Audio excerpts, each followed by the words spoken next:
Hey, how's it going, everybody? It is Mike Weber here with your real estate market update for October 1st, 2018 for the Los Angeles area and the South Bay. I have a lot to cover in this video, so I'm going to try to breeze through it as quickly as possible. I see some major headwinds on the horizon for real estate right now, and there's some very interesting things going on that I want to share with you. So let's jump right in. First and foremost, I want to bring to everybody's attention, as many of you probably know, that last week the Federal Reserve went ahead and raised the federal funds rate up to the 2 to 2.25% range, or 25 basis points, or 1/4%.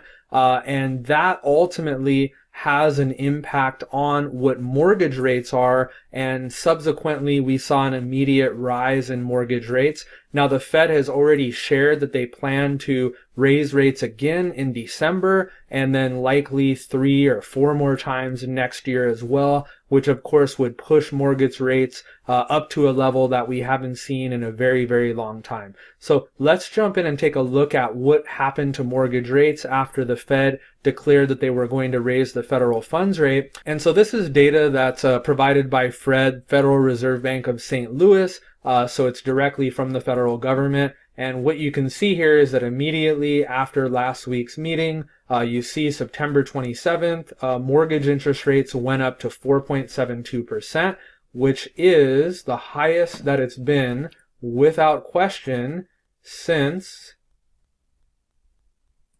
probably back here in July 2011 or thereabouts.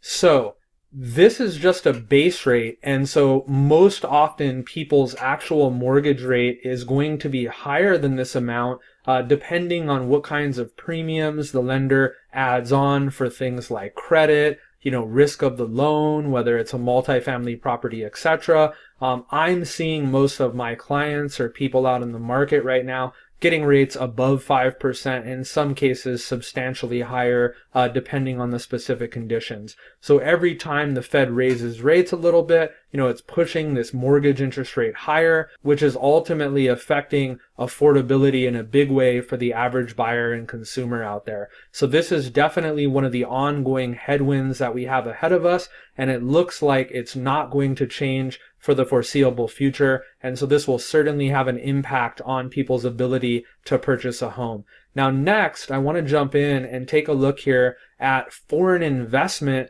in the United States or in Los Angeles or California. And so as many of you know, for many years, we had a lot of foreign money, in a lot of cases, Asian money pouring into the United States and specifically into markets like Los Angeles. And so what we've seen since around the beginning of the year is a reversal in this trend of, foreign buyers or, Asian capital pouring into these markets and purchasing properties in the Los Angeles area. And we're starting to see a lot of those people who have bought over the last 5 or 6 years sell those properties right now.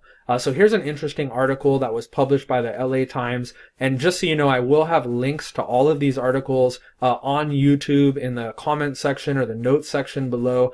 So you can go ahead and take a look at all of these on your own. But as you can see here, looking at this article, clearly we had kind of a peak in investment from Chinese investors in 2014, and the trend gradually started to decrease through 2017, and I would suspect in 2018 it has been even lower than what this is here.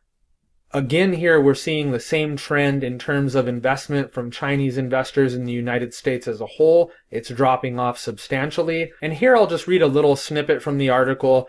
Cushman & Wakefield, the large commercial real estate broker, estimated a 55% drop in Chinese investment in the U.S. commercial real estate took place in 2017, falling to $7.3 billion from $16.2 billion in 2016. In the Los Angeles metropolitan area, property acquisitions by Chinese investors declined 67% in that period, even though overall investment volume fell just 1%. So definitely some interesting stuff going on here. I won't go on further, but definitely take a look at this article when you have some time. Here's another article covering the same topic, record drop in foreigners buying U.S. homes. Home purchases by overseas buyers have fallen 21%, dealing a fresh blow to the housing market. This was published July 26 on the Wall Street Journal. And I'll just read kind of the headline from the article. Foreign purchases of U.S. homes had their biggest drop ever, bringing relief to waves of American house hunters who have struggled to compete in affluent neighborhoods with wealthy buyers from abroad. Purchases by international buyers totaled $121 billion in fiscal year ended in March, down from $153 billion the previous year, according to a survey by the National Association of Realtors.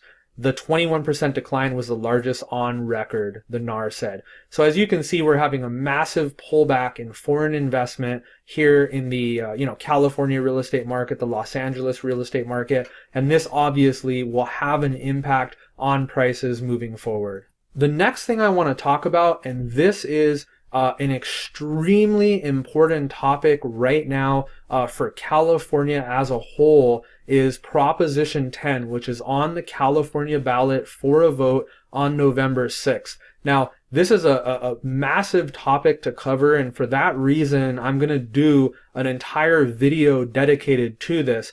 But in a nutshell, what this is this proposition would repeal the Costa-Hawkins Act, and that act is what specifies a lot of the current rent control laws that we have that many people believe are more favorable for renters, but in actuality, there's a lot of strong benefits and controls that protect homeowners and landlords. And so if that gets repealed and California Proposition 10 gets passed, essentially what will happen is the cities will have their own power to implement any kind of rent control protocols and laws that they want to. And there are some very serious considerations here, such as vacancy control and other factors, which I'll get into in an upcoming video that I plan to have out in the next week or two. So definitely stay tuned, subscribe on YouTube, and keep an eye out for that video, because I'm going to cover this in detail and talk about how it's going to affect renters, but also importantly, how it's going to affect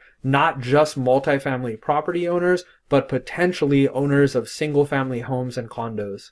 So moving forward into actual price changes in the market, I just wanted to go ahead and show you what Zillow is estimating, so you can kind of juxtapose that to what I'm going to show you afterwards. And so interestingly enough, although Zillow cites that over the last year, real estate prices have risen by 6.2% for Los Angeles, they're forecasting somehow an 11.6% rise within the next year, which I find pretty interesting. So let's go ahead and jump into the actual data for prices and inventory for the Los Angeles area and the South Bay. So currently in Los Angeles County as a whole, as you can see here, for September, median home price was $619,000, which is still up 4.6% year over year. However, as I'll show you as we get further into the video, many cities within Los Angeles have actually seen moderate to sharp price declines already. So I would suspect as these trends continue on, we are going to see prices start to come down in Los Angeles County as a whole. Now moving on, Los Angeles County, let's take a look at the inventory and the trend that we've seen over the last several months, or really since the beginning of the year, is continuing. And so we're really starting to get up there in inventory. We're at 3.4 months supply currently, and that's a 21.4% increase over a year earlier, as you can see here. So let's jump in here and take a look at the South Bay Association of Realtors. And as you can see here, year over year for median prices, we are only up 0.4%.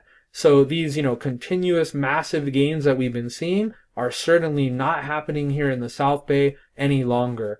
Moving forward and looking at inventory in the South Bay, the same trend that we see in Los Angeles County is taking place. And I mean, we're seeing a massive increase in inventory, and this trend just continues on.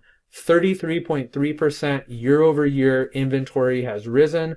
This is definitely substantial, and this can't continue to go on for any period of time before we start to see prices fall as sellers want to get out of the market while they can. Now, taking a look at some cities that are actually falling in price, here's San Pedro, median home prices. They're down 4.1% year over year. Redondo Beach, that has just been rising very sharply for a very long time, is down 4.8% year over year. Playa del Rey is down 29.4% year over year. And Hermosa Beach is down 28.5% year over year. Most of these cities also have corresponding increases in inventory as well. So I hope this information was useful and valuable for you. If you want to continue receiving these videos, if you're on YouTube, do me a favor and subscribe and click the like button. Really appreciate you guys watching. And if you want to talk about anything specifically that I've covered today, or you would like additional information, feel free to reach out to me directly anytime. Thanks so much for watching, and I'll see you next time.